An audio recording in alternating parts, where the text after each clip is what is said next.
South India shopping mall లో block buster ఆషాఢం #1 kilo sale.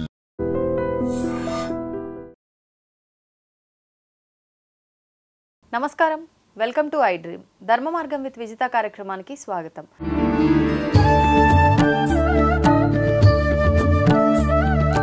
నమస్కారం అండి. శ్రీమాత్రే నమః. సాధారణంగా మనందరికీ రకరకాల కళలు వస్తూ ఉంటాయి. కొన్నిసార్లు పీడ కళలు, కొన్నిసార్లు ఏదో శుభకార్యాలు అయినట్టు, కొన్నిసార్లు ఎవరో చనిపోయినట్టు, ఒకటని కాదు ఇంకా రకరకాల కళలు అనేది వస్తూనే ఉంటాయి. ఒక్కొక్కసారి అసలు ఇది కళ అని కూడా అనుకోం, వాస్తవమేనేమో అన్నంత ఇన్వాల్వ్ అయిపోతాం కళలో కూడా. అయితే దీనికి సంబంధించి ఒక స్వప్న శాస్త్రం అనే ఒక, అది పురాణమో మరి శాస్త్రమో గ్రంథమో తెలియదు కానీ ఉంది అని చెప్పి అయితే విన్నాం. నిజంగా అందులో ఉన్నాయన్ని వాస్తవాలేనా? అందులో చెప్పినట్టుగానే నిజంగా మన బయట ఏదైతే కళ వచ్చిందో అది జరుగుతుందా? దాని గురించి వివరించండి. చిన్న ఎగ్జాంపుల్ చెప్తాను. చూసే ప్రేక్షకులకు కూడా ఇది అనుభవంలోకి వచ్చి ఉంటుంది. మనం ఏదైనా ఒక సీన్ ఒక నలుగురు కూర్చొని మాట్లాడేటప్పుడు అనిపిస్తుంది, అరే ఇది ఆల్రెడీ నాకు కళ్ళలోకి వచ్చింది, సేమ్ సిచ్యువేషన్.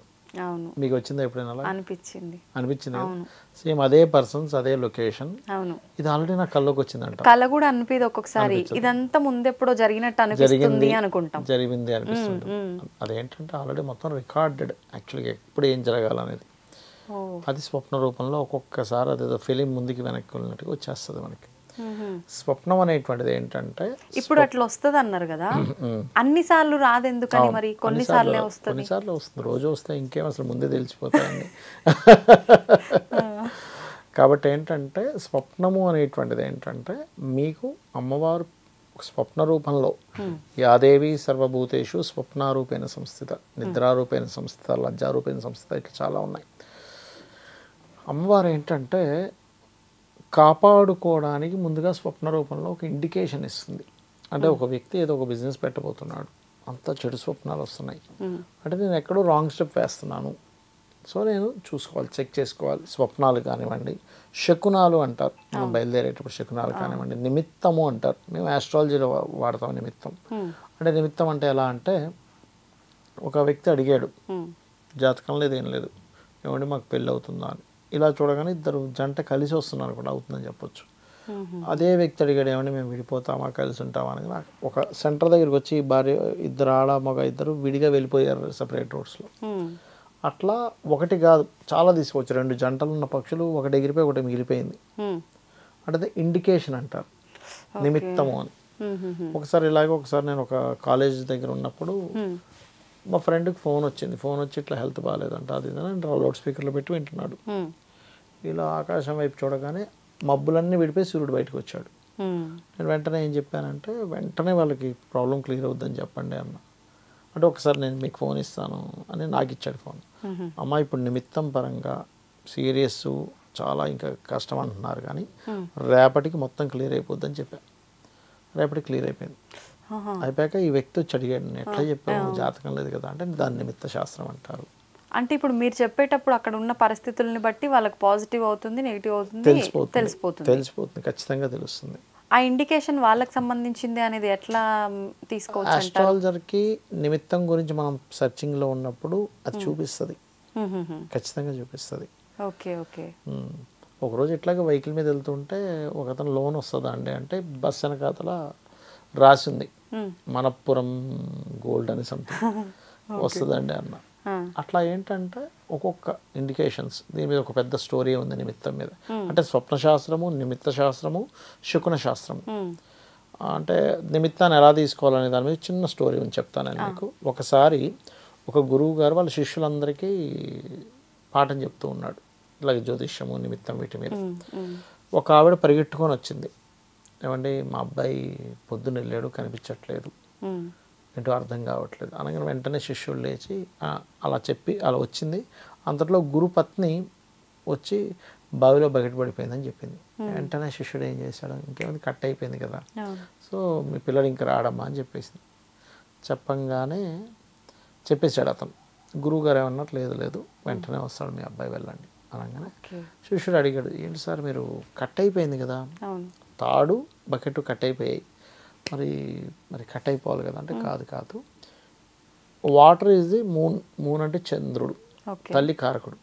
అందులోంచి బకెట్ నుంచి తీస్తున్నటువంటి చిన్న అంటే కొంత వాటర్ ఈజ్ బిడ్డ, సో మనం వేరు చేస్తుంటే పోయి కలిసింది.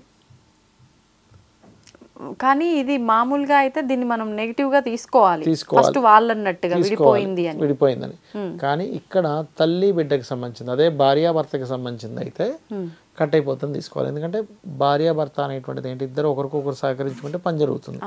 అంటే రోప్ అండ్ బకెట్ లాగా. కానీ ఇక్కడ కట్ అయిపోయింది కదా, భార్యాభర్త సంబంధం వస్తే నువ్వు కట్ అవుందని చెప్పాలి.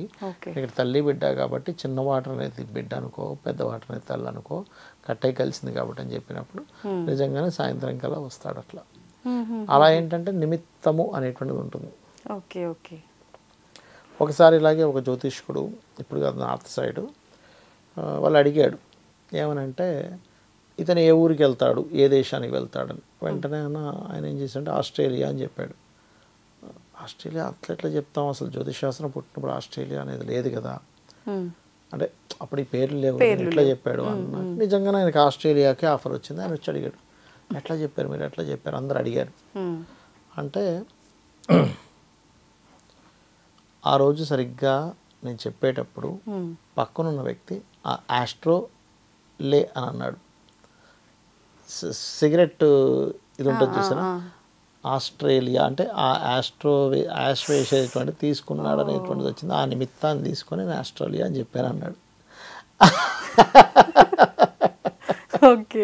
అట్లా నిమిత్తం అనేటువంటిది ఉంటుంది. అలాగే స్వప్నం కూడా ఏంటంటే స్వప్న శాస్త్రానికి కొన్ని ఉన్నాయి. ఇప్పుడు మామూలుగా ఏమంటారు, సైంటిఫిక్గా ఉండేవాళ్ళు, మీరు సైన్స్ చదువుకున్న వాళ్ళు కానీ డాక్టర్స్ కానీ ఏమంటారు, మీరు చూసింది మాట్లాడింది ఇవే వస్తాయి అంటారు. నిజమే, అది అందులో ఎటువంటి డౌట్ లేదు. ఎందుకంటే స్వప్నశాస్త్రం కూడా ఆ సిస్టమ్ ఇచ్చారు.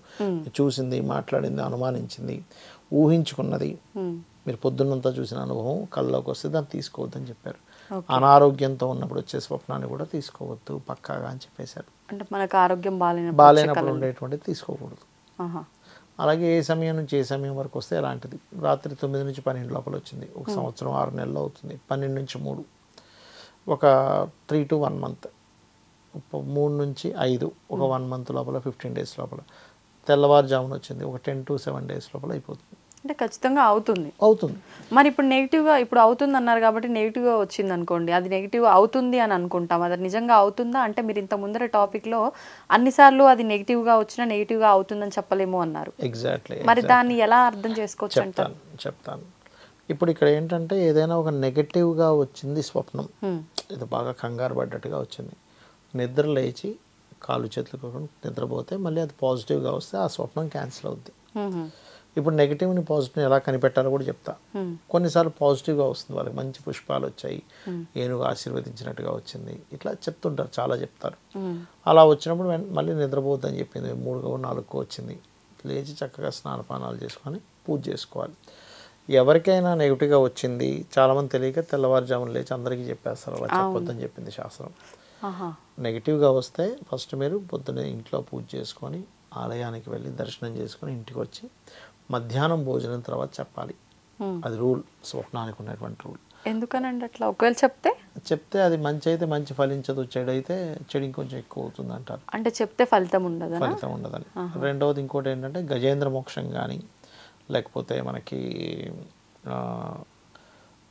త్రిజట స్వప్న వృత్తాంతం అని ఉంటుంది, అది కానీ ఇవి చదువుకోవాలి. రామాయణ మహాభారతాలు చదువుకుంటే దాని దోషం పోతుంది. గజేంద్ర మోక్ష ఘట్టాన్ని ఒకసారి ఊహించుకున్నా కూడా పోతుంది ఆ దోషం అనేటువంటిది. అయితే ఇక్కడ ఏంటంటే ఆ స్వప్నం ఎలా వచ్చింది ఇస్ మోస్ట్ ఇంపార్టెంట్. ఆవు వచ్చింది, ఆవు పొడుస్తున్నట్టు వచ్చిందా, నార్మల్గా చక్కగా ఉందా, గుడ్. పొడుస్తున్నట్టు వస్తే మంచిది కాదు. అలాగే ఒక కొండ మీద ఎక్కుతున్నట్టు వచ్చింది, మంచిది. పడిపోతున్నట్టు వస్తే మంచిది కాదు. అంటే ఆ స్వప్నం ఎలా ఫామ్ అయింది ఈజ్ మోస్ట్ ఇంపార్టెంట్. అది ఖచ్చితంగా దాని ఫలితం ఉంటుంది. దానివల్ల ఆ వ్యక్తి దాని ఫలితాన్ని 100% చూస్తాడు, ఇంకా అందులో డౌట్ ఏం లేదు. ఓకే, ధన్యవాదాలండి. శ్రీమాత్రే నమః. తవ్వుతున్న శివలింగం సరే, దాన్ని అట్లా కప్పేసేయండి, చూపించదండి. Krishna is there. మూర్తి పూజ కాదు, సాక్షాత్ బ్రజేంద్ర నందన భగవాన్ ఉన్నారు మూర్తిలో. ఏమీ ఆశించకుండా ఆరాధించే వాళ్ళు కూడా ఉన్నారా ప్రభుజీ? నిజమైన భక్తి అంటే మనకు తెలియదు కాబట్టి